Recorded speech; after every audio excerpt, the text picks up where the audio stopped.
All right. Let me continue with my hospital story I was telling you folks. After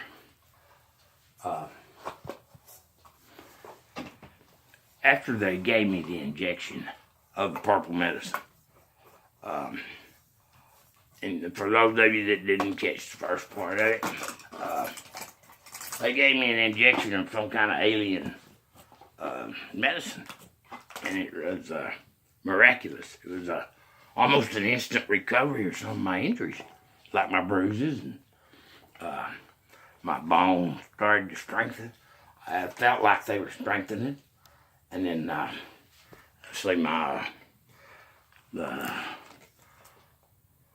the skin on the bottoms of my feet started to toughen up, and I began to feel stronger.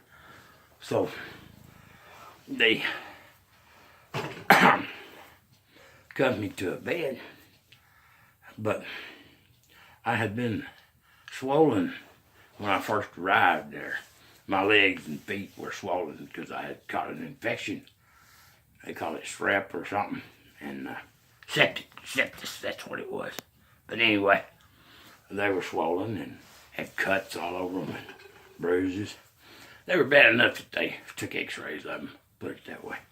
If y'all know anything about jail hospital, they don't take x-rays unless they think you might have a broken bone, I'll guarantee you.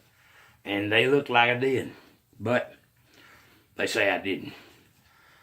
Later on, I got another x-ray on them, and they said, yeah, there's hairline fractures all over. That was after the purple medicine. That stuff, I don't know, within 15, 20 minutes of being injected with it, the bruises on my arms, and it looked like I had tattoos, and I don't have a tattoo, but it looked like my arms were covered in them. That's how bruised they were. And those bruises just started fading away and lightening. I had a gash here on my arm, and it started just healing up. It was an open wound, and it just started drying up. Same with the cuts on my legs. They didn't heal completely, but within just minutes, they were well on their way to not being open sores. Let me put it that way. That's the main thing. They were regenerating tissue, and that is known as healing, I believe. But that's the way I felt. I felt like God was healing me, and gave me strength, made me feel happy, and made me feel like I'm not delusional, you know. I'm not nuts. I hadn't been in a coma somewhere. I haven't, been making all this up. This has all been happening and shown to me, and it's all I can do to describe the scope of it. No way. It was just majestic in every regard. Everything about my adventure was hyper reality. There you go. Intense. Everything about it. There's so much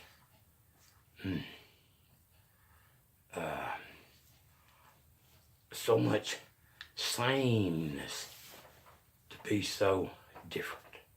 Now I know that don't sound right, but that's what it seemed like. It seemed like the representation, the people were the same. You know, the people I was in contact with, they appeared normal, except they were a little bit out of time, or I was a little bit out of time with them, and it was I could detect it. You know, even in my condition. I could sense that we were just a little bit out of time. And there's a wash facility there in my cell. And in my cage. I'm going to call it a cage. It wasn't no cell. I was in there like an animal, so.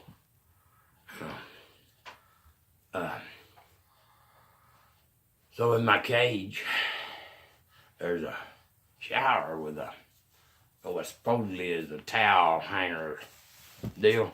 Well, that little slot deal, you tap on it and it makes clack, clack, clack, clack, clack, So I started tapping out Morse code, or not actual code, but tapping out like 1, 1, 2, experimenting, because I was given the impression that if I did so, it would have a result that would be,